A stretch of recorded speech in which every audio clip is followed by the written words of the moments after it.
রাত পোহালেই ভোটের কাউন্টডাউন শুরু হয়ে যাবে, আর সেই মুহূর্তে দাঁড়িয়ে প্রত্যেক রাজনৈতিক দলই জেতার ব্যাপারে আশাবাদী।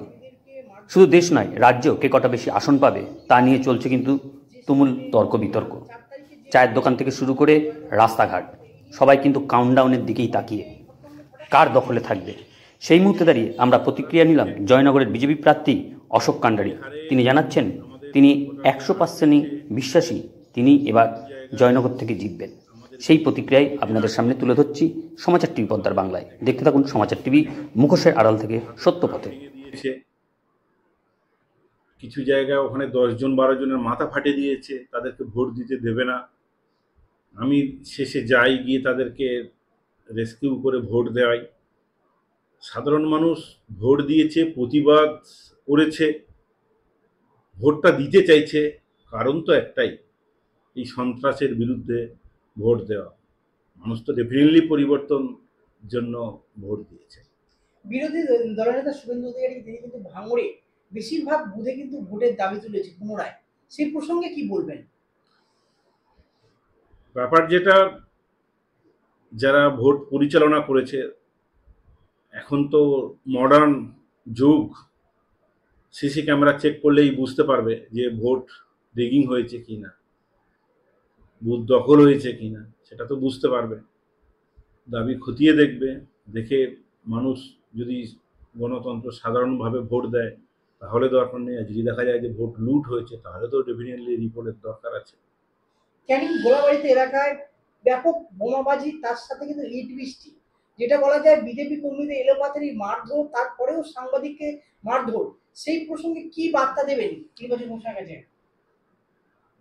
শাসক দল বুঝতে পেরেছে যে তাদের আয়ু শেষ হয়ে এসছে, সেই জন্য তারা মিডিয়া বন্ধুদের থেকে শুরু করে বিজেপি কর্মীদের, সাধারণ মানুষদের উপর ক্ষেপে যাচ্ছে, রেগে যাচ্ছে, সন্ত্রাস করছে। তার কারণ একটাই, তারা সন্ত্রাসের যে মধু লুট করে যে মধু খাওয়ার সেটা বুঝতে পারছে যে বাধার সৃষ্টি হচ্ছে, নিজেদের স্বার্থে ঘা পড়ছে। সেই জন্য যত রকম খারাপ পন্থা অবলম্বন করা, সমস্ত কিছু অবলম্বন করছে। সিপিএমের 34 বছর এবং তৃণমূলের 11 বছর, এবার যে মানুষের ভোটটা পড়েছে সেটা কিন্তু একদম স্বতন্ত্রভাবে পড়েছে। এটা আপনি কাকে এর ভালো দিকটা?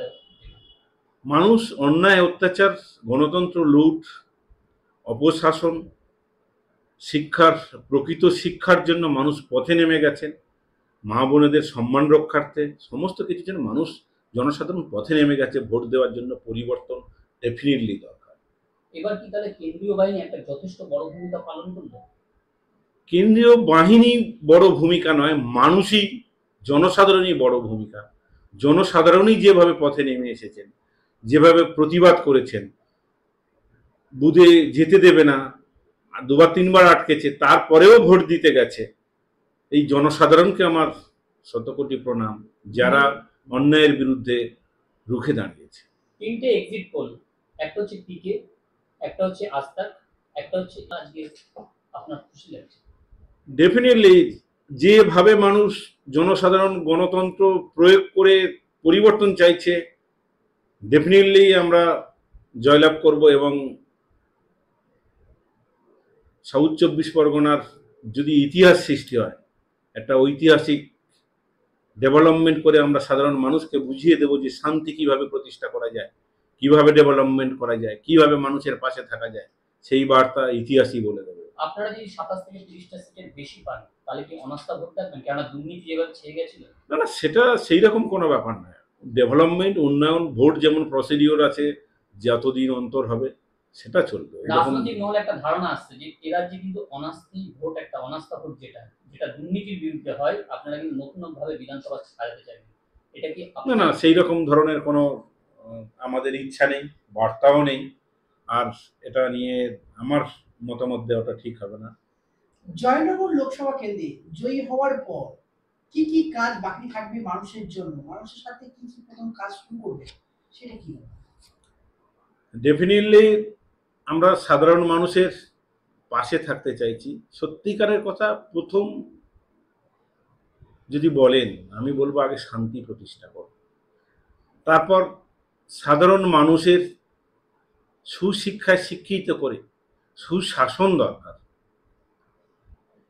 আর মা বোনেদের সম্মান ডেফিনেটলি রক্ষা করব, তার সাথে সত্যিকারের প্রকৃত যে ডেভেলপমেন্ট, উন্নয়ন, মানুষের পাশে থাকা, দল মত জাতি ধর্ম বর্ণ নির্বিশেষে, সেটাই আমার। আপনার জয়নগর কিন্তু কিন্তু বহু গ্রাম আছে, কৃত্রিম পঞ্চায়েত ব্যবস্থায় আমরা দেখেছি পঞ্চায়েতের যখন নির্বাচনগুলো হয় অনেকেই ভোট দিতে যেতে পারে না। এবার কি তাহলে সবাই স্বাভাবিক জীবনে ফিরে আসতে পারে?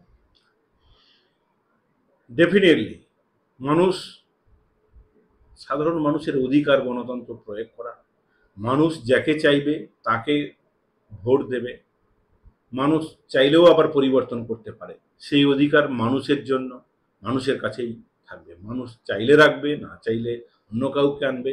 গণতন্ত্র অধিকার 100% আমরা ফিরিয়ে দেব। আমরা চেষ্টা করব যাতে করে ডিজিটালের মাধ্যমে ভোট হয়, যে এত বাধা এত কিছুর সম্মুখীন না হয়ে সে ঘরে বসে তার আধার কার্ড দিয়ে বা ফিঙ্গারপ্রিন্ট দিয়ে ভোট দেওয়ার জন্য আমরা ডেফিনেটলি আবেদন করব, লোকসভায় বিল পাসের জন্য অনুরোধ জানাবো আমরা।